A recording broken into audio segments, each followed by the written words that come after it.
तो आज मैं बात करूंगा कैलगरी में अपने मंथली एक्सपेंसेस के बारे में।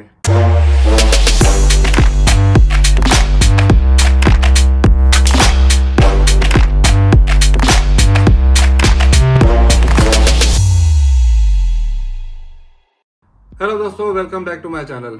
तो आज की वीडियो में आपसे बात करने वाला हूं अपने फिक्स मंथली एक्सपेंसेस के बारे में, जो भी हमारे खर्चे हैं जो हम महीने में करने ही करने हैं, जिसके बिना गाड़ी नहीं चलेगी हमारी, उसके बारे में। तो वीडियो को शुरू करने से पहले एक छोटा सा फेवर मैं चाहूंगा, मेरे चैनल को अगर अभी तक सब्सक्राइब नहीं किया है तो प्लीज प्लीज प्लीज इसे सब्सक्राइब कर दो।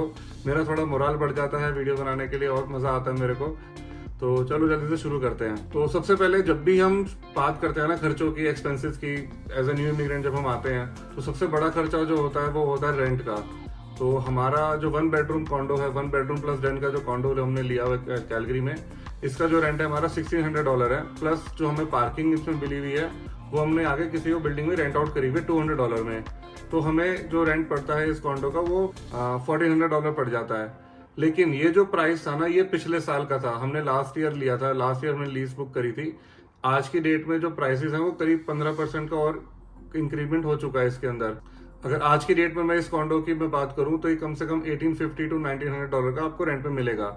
तो ये आज का सिनेरियो। लेकिन हमारा जो खर्चा भी वो ये है $1600। और इसके बाद में अगर बात करूं सेकंड सबसे बड़े खर्चे की, वो होता है गाड़ी का, जो कि हमारे पास है ही नहीं। आप में से बहुत सारे लोग जानते हैं कि हमारे पास कार नहीं है। तो कार ना होने से हमारा कार का खर्चा बचता है, EMI नहीं जाती, उसका इंश्योरेंस नहीं हमें पे करना पड़ता, उसके गैस नहीं हमें खरीदनी पड़ती। तो ये बड़े खर्चे हमारे बच जाते हैं। लेकिन ऐसा नहीं है कि हम ट्रैवल नहीं करते, सिटी में कहीं जाते नहीं है। मैं काम पर जाता हूँ, तो मैंने मंथली जो पास है हमारा कैलगरी ट्रांजिट का, वो मैंने बनवाया हुआ मंथली पास। वो $112 $112 का बनता है। और इसके अलावा भी जब हम ग्रोसरी करने जाते हैं, कभी कॉस्को चले गए या वॉलमार्ट चले गए, तो चले तो हम ट्रेन से जाते हैं, बस से चले जाते हैं, और सामान अगर ज़्यादा हो जाता है तो वापसी हम ऊबर से आ जाते हैं। तो ऑन एन एवरेज मंथली जो हमारा खर्चा है उसका भी वो करीब $100 के आसपास का है। तो टोटल मेरा मंथली पास और ग्रोसरी लेने आने जाने का खर्चा टोटल $200 में उसका हिसाब लगाते हैं कि हमारा $200 खर्चा होता है। तो ये था हमारा सेकंड बड़ा खर्चा। तीसरे सबसे बड़े खर्चे की बात करूं जो कि है पेट पूजा और ग्रोसरी, इन शॉर्ट बोलूंगा। तो ग्रोसरी का जो हमारा खर्चा है वो $400 से $500 का हमारा ऑन एन एवरेज हर महीने लगता ही है। और इसके कैलकुलेट करने के लिए मैं एक फिगर बीच का निकाल लेता हूँ, ना 400 लेता हूँ ना 500 लेता हूँ, एक $450 $450 मैं टोटल के लिए निकाल लेता हूँ। तो तीन सबसे बड़े खर्चे जो होते हैं, रेंट का, गाड़ी या ट्रैवल जो भी बोलोगे, और तीसरा ग्रोसरी का, ये 3 बड़े खर्चे हैं। इसके अलावा ना बहुत सारे छोटे छोटे खर्चे होते हैं। जैसे कि इलेक्ट्रिसिटी की बात करूं तो हमारा जो मंथली इलेक्ट्रिसिटी जो बिल आता है 1 बेडरूम कॉन्डो का, वो ऑन एन एवरेज $50 के आसपास आता है, जो कि अभी पिछले 3-4 महीने से आ भी नहीं रहा, क्योंकि अल्बर्टा गवर्नमेंट ने ना इन्फ्लेशन के चक्कर में सब्सिडी दी हुई है हमें $50 पर मंथ की। तो पिछले भी मैं बिल चेक कर रहा था, मेगा के मोबाइल में आया हुआ था, तो कभी -2 आ रहा है, कभी -3 आ रहा है। तो ऐसे ऐसे हमारे बिल आ रहे हैं। तो ये अभी 5-6 महीने की हमें भी छूट मिली हुई है। तो ऑन एन एवरेज $50 हमारा खर्चा है बिजली का। इसके अलावा बात करूं तो एक होम इंश्योरेंस हमें यहाँ लेना पड़ता है, जो हमारे कॉन्डो का एक इंश्योरेंस हमने लिया हुआ, टेनेंट इंश्योरेंस, वो हमारा $20 पर मंथ के आसपास का होता है। और इंटरनेट की बात करूं तो $70 हमारा मंथली इंटरनेट का है। और उसके बाद में बात करूं हमारे फ़ोन के जो बिल्स आते हैं मेरा और मेगा का, वो ऑन एन एवरेज दोनों का $100 के आसपास का, उसका 40, मेरा 60।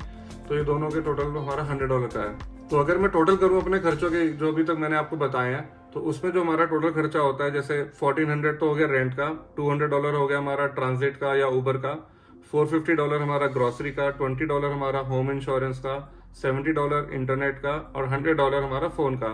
तो इसका टोटल आता है $2290। तो राउंड फिगर में बात करूं 2300 हमारा मंथली खर्चा जो फिक्स्ड है, ये हमारा खर्चा है ही है, चाहे कुछ भी हो जाए हमें ये खर्च करना ही करना है। और इसके अलावा ना बहुत सारे खर्चे ऐसे होते हैं जो हर महीने नहीं होते। फॉर एग्जांपल एंटरटेनमेंट हो गया, शॉपिंग हो गई। एंटरटेनमेंट की बात करूं तो पार्टी हो गई, या मूवी देखने चले गए, या कहीं कुछ स्पोर्ट्स करने चले गए। और इसके अलावा शॉपिंग की बात करो तो कपड़े खरीद लिए या अपने लिए कोई स्किन केयर प्रोडक्ट्स खरीद लिए। तो ये सारी चीजें इसके अंदर आ जाती है जो हर महीने नहीं होती। तो ऑन एन एवरेज में अगर पूरे साल का खर्चा निकालूं हमारा और उसको 12 में डिवाइड करूं तो $500 to $700 हम दोनों का मिलाकर वो मंथली खर्चा आता है। तो 2300 प्लस 700 मिसलेनियस का टोटल करूं तो $3000 हमारा मंथ का खर्चा है। तो जैसा कि आप में से काफी सारे लोग जानते हैं कि मैं और मेगा किचनर ओंटारियो से मूव हुए हैं। तो अगर मैं कंपेयर करना चाहूँ अपने खर्चों का, तो रेंट वहां से थोड़े सस्ते ही है, ग्रोसरी की बात करूँ तो कुछ चीजें यहाँ पे महंगी हैं, वहाँ पे सस्ती थी, यहाँ पे सस्ती है, वहाँ महंगी थी। तो on an average grocery similar ही है, सेम ही है। और तीसरा जो है वो टैक्स है यहाँ का। अगर मैं ऑन एन एवरेज शॉपिंग की बात करूँ, अगर मैं मिनिमम $100 की शॉपिंग भी कर रहा हूँ तो टैक्स जो है वो खाली $5 लगता है। यही अगर मैं किचनर में होता तो मेरा $13 टैक्स लगता। तो हर $100 की खर्चे पे मैं $8 बचाता हूँ। फॉर एग्जाम्पल हम ऊबर से खाना मंगाते हैं या फिर शॉपिंग करते हैं या कोई बड़ी इलेक्ट्रॉनिक आइटम खरीदते हैं तो वहाँ पे काफी बड़ा एक अमाउंट बचता दिखता है हमारे साल के टोटल में। 8% के आसपास हमारा एनुअली बच जाता है। तो ये थी मेरी छोटी सी वीडियो हमारे मंथली एक्सपेंसेस के बारे में। अगर आपको लगता है कि इसके अलावा भी हम कहीं पैसे बचा सकते हैं तो प्लीज मुझे मेरी वीडियो में कमेंट सेक्शन में बताएं या इंस्टाग्राम पे डीएम करके बताएं कि कैसे मैं और पैसे बचा सकता हूं।